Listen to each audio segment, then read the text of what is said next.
This is Lisa from Mobile Tech Review, and today we're going to look at the Samsung Galaxy Note 8.0. As you might guess, this is Samsung's latest Note tablet with the pen. It's 8 inches, it runs Android. It's quick, it's nice. We're going to look at it now. So this is the Samsung Galaxy Note 8.0. Beautiful in white, I suppose, if you like white. Actually, I had Note 10.1 in white. I liked it quite well. Yes, it's plastic. Yes, everybody has picked on it for being plastic. That's Samsung. That's what they do when it comes to smartphones and tablets. We're just going to get used to it. Actually, I think it's a pretty nice looking tablet. Though granted, you know, it looks an awful lot like my Note 2 phone, doesn't it? And if we turn it around on the back, clean white surface, slippery. My only complaint, slippery there. Looks a lot like Note 2 phone again. The back on this is not removable. There is a micro SD card slot right here under a little door. Though Samsung doesn't list SDXC cards, it did work with this Note just fine. And instead of the proprietary 30-pin port, we have a micro USB port for charging down here. Awesome. Nice. Easy. Little teeny stereo speakers here. We don't get any front-facing speakers on the bezel like we do with some of Samsung's other tablet products. On this side, IR port, consumer IR. This is for controlling your home theater gear. Volume control and power button above it. Headphone jack up here, 3.5 millimeter standard. This is the US model, Wi-Fi only. This does not make phone calls. You can, of course, use Skype, VoIP applications, voice over IP that is, but this does not have cellular radio. It doesn't do cellular calls. On the front here, we have a hardware clicky kind of home button, back button, and our menu button over here. 1.3 megapixel camera up front, and we have an ambient light sensor so it can set the brightness. Like many Samsung products, it's overzealous. It likes to make things pretty dim and kind of be a little twitchy. I just end up turning it off. Pretty easy to do that. Samsung customizes Android pretty heavily, and some of that's actually good stuff right here. So here's my brightness slider right there, and I can turn on auto brightness on and off. And while I'm at it, access to the Wi-Fi radio, and this has dual band Wi-Fi 802.11bgn. Access to the GPS, yes, real true GPS in here. We have reading mode, which changes the screen illumination and color saturation to be easier on your eyes for reading. Important for an 8-inch size tablet because it really does lend itself to reading. Control for your sound on and off, screen rotation on and off, Bluetooth, power saving mode, blocking mode. That's a very strange way of saying, well, bedtime mode. You can actually set times when it shuts down all your alerts and alarms if you wish. Alarms and alerts are set separately, so you can still have the alarm go off to wake up if you need to, and you can have them come on at a certain time in the morning. Syncing here for wireless syncing and multi-window view. Just like the Samsung Galaxy Note 2 and the Note 10.1, we have multi-window feature, and we'll show you that. And you can turn that on and off right there. And if you need access to full settings, and here we are in full settings. Now, this is a 1280 by 800 pixel resolution display. Likely this is a PLS panel. This is not AMOLED or Super AMOLED. And that's not a bad resolution for a tablet this size, to be honest. I know we're all crazed for super high pixel densities these days. It's just fine. But one thing that Samsung always does is they use ginormous fonts, and it makes it look like a lower resolution device than it is. So while we're in settings here, notice we have all sorts of options. Again, our multi-window view. Page buddy mode is context home pages, like you pull the pen out, it can show you pen-related apps. Reading mode, brightness, screen timeout. You can set how long the backlight is here for the little buttons, 1.56 seconds, always on, always off. But in this case, we're going to look at that font size and go with something like small. A little bit more civilized. I'm going to even go with tiny. And then they have something to increase legibility, enhance sharpness of text. I've tried that on and off. I cannot see the difference, honestly, but it will reload the whole screen. If you turn that on, there it goes. And here we are. Is it any sharper? I don't know. But it looks a little bit better now that the font size is a little bit smaller. That helps. Now, this is a tablet with a whole lot of features. You know, Samsung, they love to throw a lot of features on here. We have Android OS 4.1.2 Jelly Bean, heavily skinned by TouchWiz, obviously, here, and lots of settings. Again, here's that blocking mode I was talking about, so you can set when sounds are on and off. If we go back to display, you can see more features like Smart Stay, and you'll see a little eyeball here. That's something we've seen on the Note 2 and the Galaxy Note 10.1, and that means that it occasionally uses the front camera to look at you, and if it sees you there, it won't turn off the screen. Awesome feature. Every phone should have that, and every tablet too. Touch key light duration, battery percentage display if you like that, the multi-window feature, And then we've got more stuff down here. We have power savings, we have integration with Dropbox, which is kind of neat, really heavily integrated. So once you put in your Dropbox account, actually your music and your videos will be pulled into the players respectively. So, well, that's kind of neat. Right from the cloud you can do that. So we've got motion features right here. And you can use palm gestures to screen capture and to mute the tablet. We have S Pen right here. Air view means hovering. Now that's something that's been on tablet PCs for years. When you're using a Wacom active pen like we're doing here, it knows when the pen tip is close and not even touching. So if you like that, you can have that turned on. You can have it play a sound when you pull the pen out. You can actually have it monitor whether the pen is in place, and when you pull it out, it's going to automatically launch some pen-friendly applications. You can disable that if you want to use a larger pen. For example, I've got a big old Wacom pen here, tablet PC enabled, and I can just as well use that if I want to as well. And this is the S Pen that comes with the tablet. Kind of a small pen, certainly bigger than the Galaxy Note 2 smartphone's pen because there's more room for a pen silo in here. No eraser tip at the end, clearly, like you might see on a Wacom pen for a tablet PC. We do have a single button over here, and it supports pressure sensitivity, which is nice, and it's very precise. And this has palm rejection as well, so that means you can rest your hand on the screen when you're writing and you're drawing, something you can't do with a capacitive-only tablet like the Nexus 10 or the iPad. In terms of settings, we got plenty of Samsung software on here. We have their All Share Play DLNA. That's DLNA geared towards sharing between Samsung devices.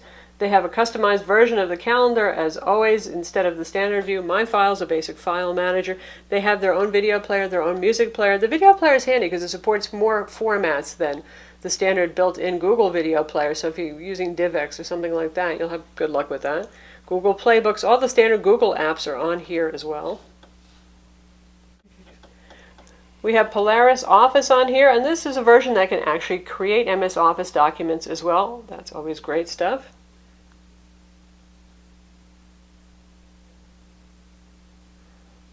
Samsung's Chat On is on here, and they have a new Note application besides the S Note that we've seen before, which honestly is an okay little application. Text entry has always been a little dorky with the pen, and it gets a little laggy sometimes. Now we have something that's really trying to be like OneNote. Check out fancy stuff right here. All this tabbed organization, all the notes you can create under here. So note-taker heaven right there. Of course, there's a lot of good note-taking applications for pen-based tablets these days and smartphones, thanks to the popularity of Note products. So you can also get stuff on Google Play Store. For example, I've got lecture notes installed right here, and for drawing applications, I have Autodesk Sketchbook Pro installed for tablets with Wacom pen, and does support pressure sensitivity with the pencil, yes, with the brush. Now we'll take a look at that. Infinite Painter, this is the one for the Note. Pretty awesome art application. In fact, let's take a little look at that right now. So here we are in Infinite Painter, a lot of tools to choose from right here, and we are just going to go with the standard pencil tool right now and start drawing. Now I'll start drawing. Notice I am laying my head on the screen here. Hand, sorry. And that's working just fine. And in terms of line heaviness, light line, pressing heavy, a little lighter, heavier. And then we can switch to other tools like fill that in with our airbrush.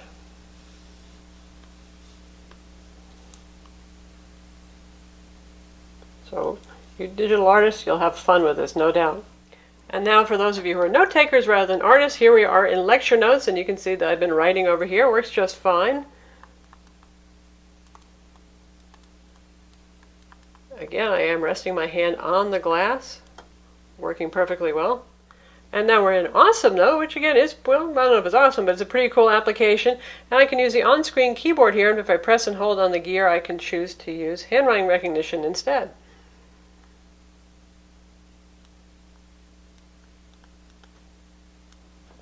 And that actually works pretty well. So it's neat that you can switch. This sort of reminds me of the old Palm Pilot days, but you can switch to your different input methods down here, just like you can with the Note 2 again and the Note 10.1. So a variety of ways to get things done with this. Galaxy Note 8 is a fast tablet, and you know, it's $399. Yes, it costs more than the 16 gig iPad mini that's $329, but you are getting some pretty good internals here. Quad-core Exynos 1.6 gigahertz CPU, that's the 4412 with Mali 400 graphics. in terms of performance, it's more of a match for the iPad 4 than the iPad mini, honestly, in terms of raw performance. Now, the iPad mini is always a quick and responsive product because Apple really tunes their products well for that. But nonetheless, among Android tablets, more horsepower is always a good thing, and this guy performs better than the Note 10.1. In fact, it even benchmarks faster than the Nexus 10, which is one of the quickest tablets on the block. So fast stuff there. 2 gigs of RAM inside. Again, 16 gigs of storage for the $399 model. You can also get it with 32 gigs of storage for $499. And benchmark numbers are quite good. It scored 7,054 on Quadrant, which is significantly better than the Galaxy Note 10.1 that scored 5349, and even the Nexus 10 that scored 4959. So we've got 7054 right here. On to a very big number, 16214, over 16,000 points right there.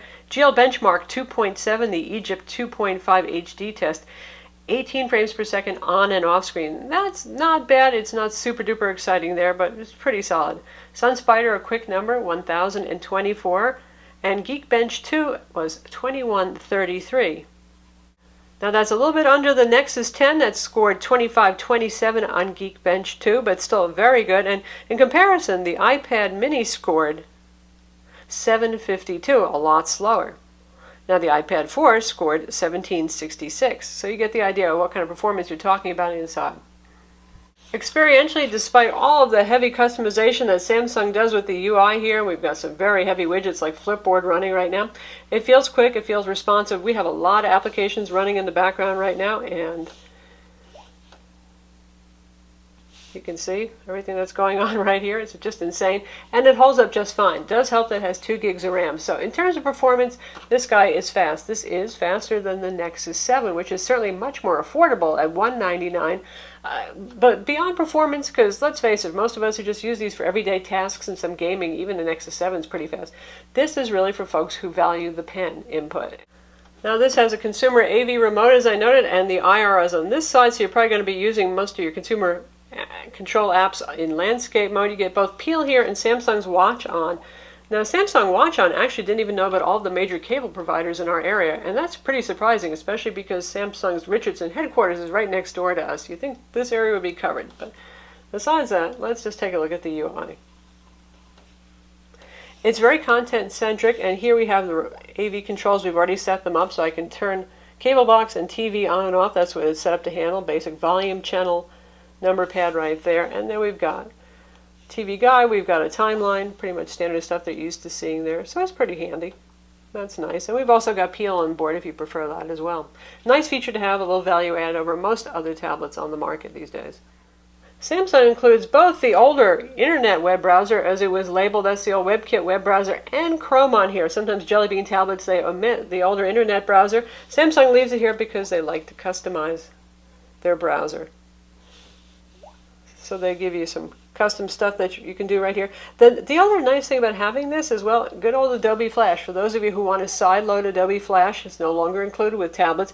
That works with the old WebKit web browser, and we tested that out. It worked just fine. It doesn't work with Chrome. Chrome doesn't support Adobe Flash Player, so it's handy to have that, just for that reason. And while we're looking at this, we have multi-window mode, just like we have on the Samsung Galaxy Note 2 phone and the Note 10.1 tablet. This little pull-out tab right over here, you can pull that out and use the supported applications right here. The music player, the file manager, Polaris Office, the calendar, S-Note, particularly handy if you want to take notes while you're doing other things, Chrome, Chat On, YouTube player, Maps, Gmail, and some other apps like Lecture Notes is actually supported. It's neat to see that here. And we're just going to pull out S-Note right here. And what you do is you just drag it where you want it to be and see the outlines appearing. Boom. So now I can take a note while I'm looking at a web page. Likewise, if I'm working in an Office document and I want to do a drawing and import it in there, it makes it easy to do that. So that's the cool thing about Samsung Note products, that you can do the side-by-side functionality right here. And now we'll do some size comparisons. Right here we have the Nexus 10 tablet, so you can see the size versus a 10-inch tablet. Nexus 10 is about the same size as the Galaxy Note 10.1, so you get the idea of the size difference right there. Considerable size difference. Certainly for those of you who want something that's more one-handed, palmable for note-taking, the Note 8 would be the product. Now that said, I have large hands. I'm almost 6 feet tall, I have big hands, and it's just That's about as much of a stretch as I can manage. You couldn't get any bigger than this and still make it holdable. The iPad mini we'll compare it to next is actually a little bit more holdable because it's a little bit thinner. And now we've got the iPad mini right next to it.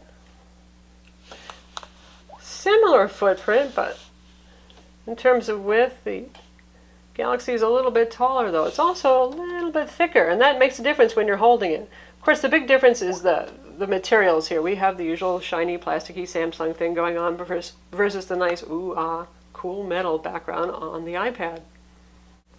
And yes, we will have a smackdown between the iPad mini and the Galaxy Note 8.0. We'll compare it to the Nexus 7 7-inch tablet right here. Not a huge amount of difference there in terms of size. Certainly for people with smaller hands, it's easier to hold the Nexus 7 though because it is narrower. Here we have them side by side, and when it comes to the back material, I give a little extra classy points to the Nexus 7. It has this kind of nice textured soft touch back on it. It feels good versus the glossy plastic. Also more grippy.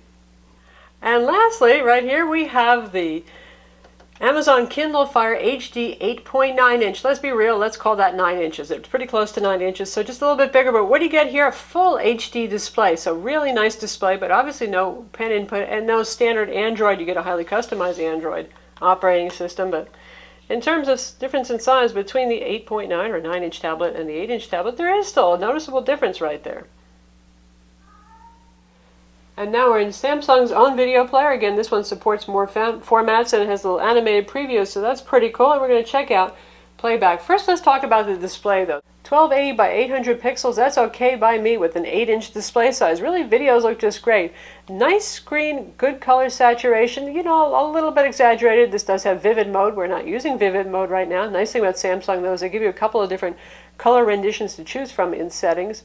Sharp looking, certainly for video, nice contrast, rich blacks. We're going to check out a video and see how it looks. And we can hear the speakers too. Right now we're at 50% volume.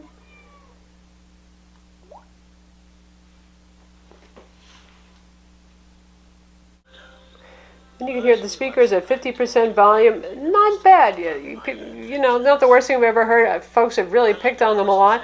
Honestly, there's a lot of expectation here from Samsung tablets because they usually have those front-facing speakers that sound really good. This is just kind of okay. In a video like this, it sounds pretty good. In some games, it can sound thin and tinny, but for an 8-inch tablet, you know, it's not too bad. But the screen, great. Nice, rich blacks there. Great colors, nice contrast. Excellent. If we tap here, wait, haha, we have Samsung's little floating video feature. So here we have our little video playing right up there in the corner, so you can do something else while you're spending time wasting time. That's pretty cool, right?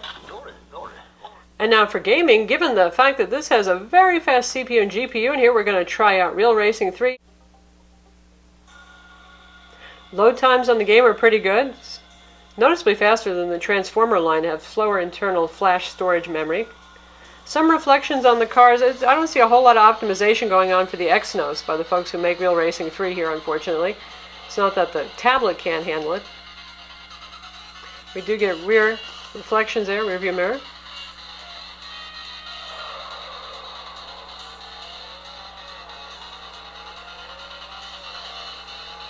Plays smooth, good frame rates. Even in the multi-car races, we've seen good frame rates with this.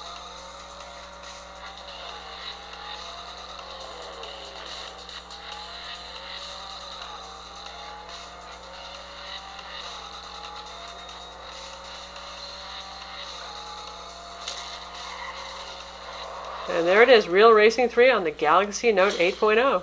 And now we're in Google Play Books, and we've got, well, the Da Vinci Code loaded since that was free the other day. And we have reading mode turned on right now, so it is pretty easy on the eyes. One nice thing is it stops the backlight from glaring at you and tiring your eyes out. I think it's a perfectly pleasant reading experience.